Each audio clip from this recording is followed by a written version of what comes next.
The mysterious story of the disappearance of flight MH370 begins with a night flight from Kuala Lumpur to Beijing on March 8, 2014. The plane, carrying 227 passengers and 12 crew members, was scheduled to take off around midnight and arrive in Beijing early in the morning. Weather conditions were clear, and the airliner was steadily gaining altitude over the South China Sea. About 1 hour after takeoff, as the plane approached the boundary of Malaysian airspace and was preparing to hand over control to Vietnamese air traffic controllers, the flight's captain, Zahari Ahmad Shah, delivered his final message: good night. However, 90 seconds later, the MH370 marker suddenly vanished from radar. The plane disappeared as if cut out of the sky, and from that moment on, one of the most puzzling stories in global aviation history began. Air traffic controllers from Malaysia and Vietnam tried to contact the crew by every available method.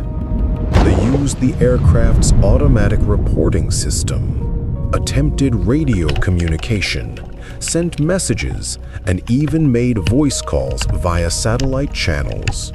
But none of the efforts received a single response. It was later revealed that in the initial hours after the disappearance, Malaysia Airlines representatives misled controllers by claiming that the aircraft was continuing along its planned route. They based this on assumption rather than actual tracking data, which led to a tragic delay. As a result, an official alert was not declared until 6.5 hours later, by which time the flight should have already landed in Beijing. The initial search phase became the largest in the history of global aviation. The search area covered the South China Sea between Malaysia and Vietnam. 34 ships and 25 aircraft from 7 countries took part in the search. However, MH370 was not there. The only discovery was a mysterious oil slick found off the coast of Vietnam, but analysis showed it was not related to aviation fuel. As time passed, new data emerged. The search area was extended to the Strait of Malacca. The Malaysian Ministry of Defense later stated that a military radar had detected the aircraft making a turn at approximately 140. The airliner changed course, heading toward the Strait of Malacca, and then possibly onward to the Indian Ocean. This statement completely altered the course of the search operation, and efforts were shifted to a different region, the southern part of the Indian Ocean, where ships and aircraft began surveying a vast area, but no traces of the aircraft were found. The situation remained fruitless until July of 2015, when a piece of the plane, a flaperon, part of a wing, was discovered on Réunion Island in the Indian Ocean, and later confirmed to be part of the missing Boeing 777 of flight MH370. This finding became the first physical evidence of the disaster. Over the following months, several more fragments were found scattered along the shores of Mauritius, Tanzania, Madagascar, South Africa, and Mozambique. Among them were parts of the wing, fuselage panels, cockpit components, and even a piece of the engine. Despite this, The exact crash site could not be determined. All of these ocean-drifted fragments pointed to a vast search area, but provided no precise impact coordinates.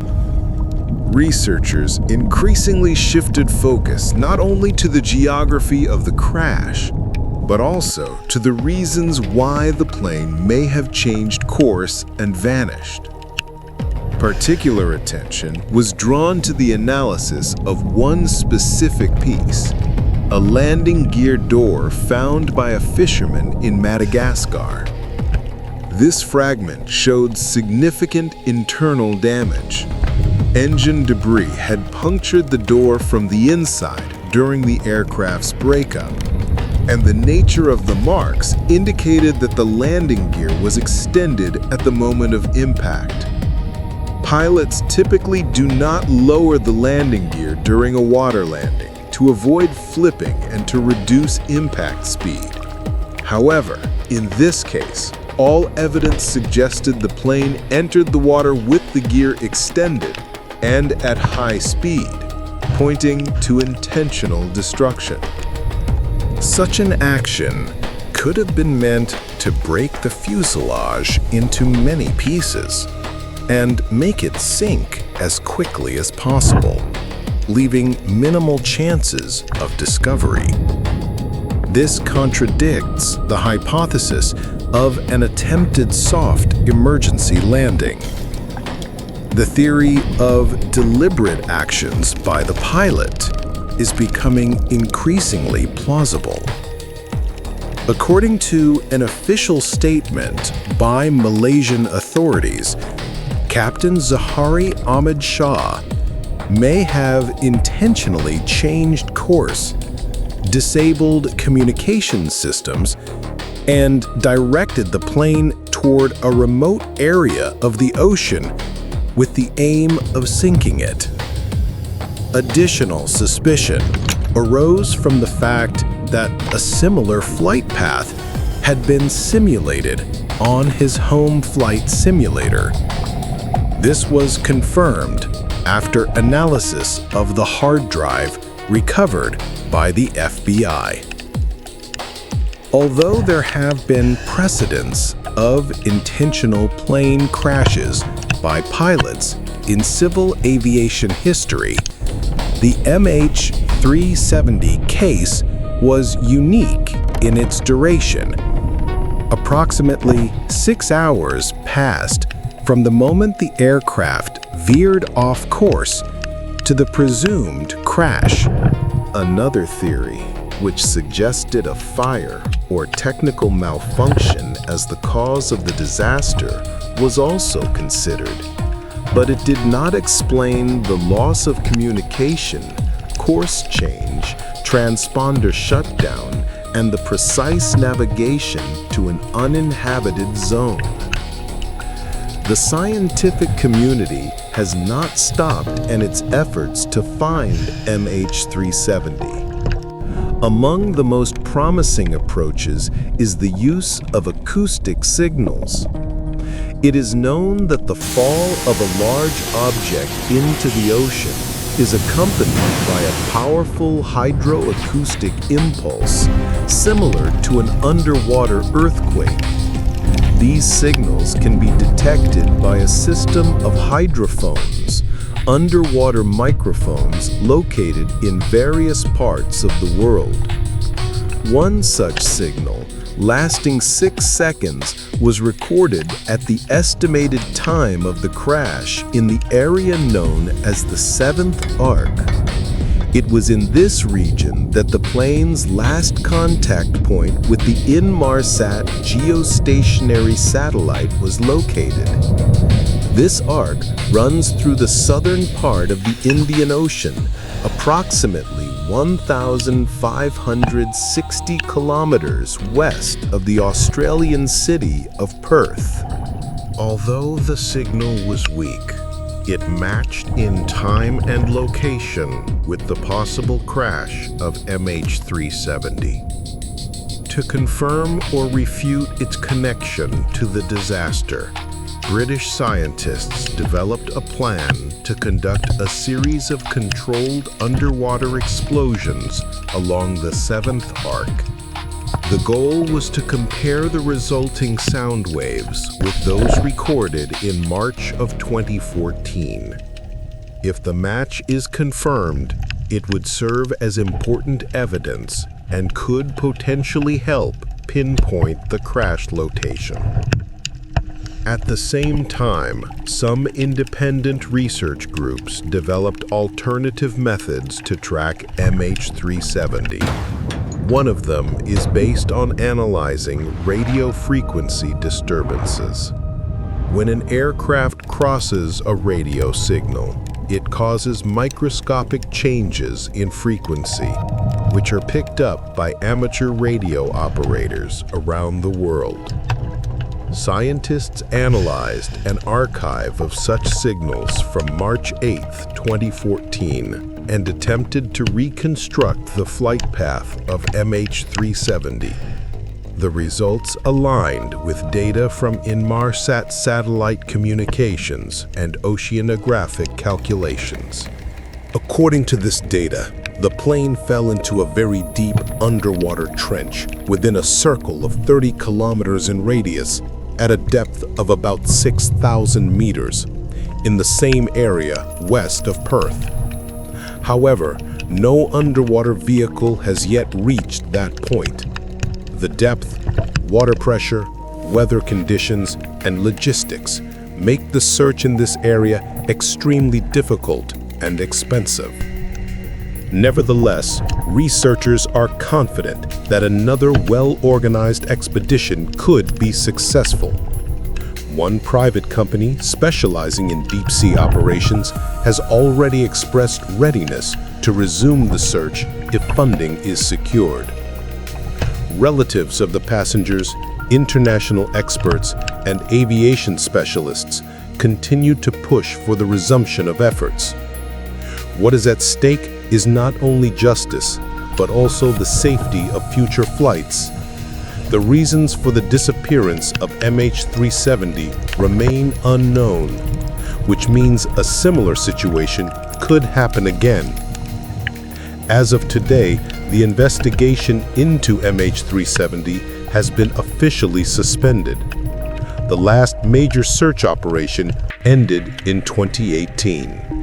It covered 220,000 square kilometers of the Indian Ocean seabed and was considered the most expensive and technically challenging in aviation history.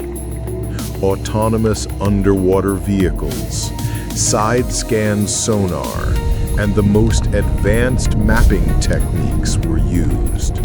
However, no large fragments of the plane were found on the ocean floor. All 20 confirmed debris pieces that washed ashore remain the only traces of MH370. But even those did not help to determine the exact crash site. This has given rise to a wide range of theories, from a tragic accident and sudden fire to hijacking or deliberate destruction. Despite the official version presented by Malaysian authorities and the possible implication of the captain, there is no evidence that can definitively confirm this hypothesis. Some experts believe that Captain Zahari may have committed suicide by sinking the plane, while others are convinced that a technical malfunction or external interference is more likely. The fact remains, not a single passenger or crew member has been found. The relatives of the victims continue to live in hope for some kind of answer. For many of them, the absence of a body means no chance to say goodbye, and the lack of an official conclusion makes it impossible to close this tragic chapter. International aviation safety organizations have drawn lessons from this story. Rules for real-time aircraft tracking have been tightened. Communication system requirements have been increased, and radar coverage areas have been expanded. However, for those who lost loved ones on board MH370, this is little comfort. All that remains is silence, a vast ocean, and an unsolved mystery. MH370 became one of the most puzzling cases in modern aviation history. A plane full of people simply vanished. No distress signal, no final message, no clear explanation. Just a brief good night on the airwaves, followed by absolute silence. And until the aircraft itself is found, this mystery will remain unsolved. And perhaps someday, years or decades from now, technology, chance, or the determination of one person will finally shed light on what happened that night in the skies over the South China Sea.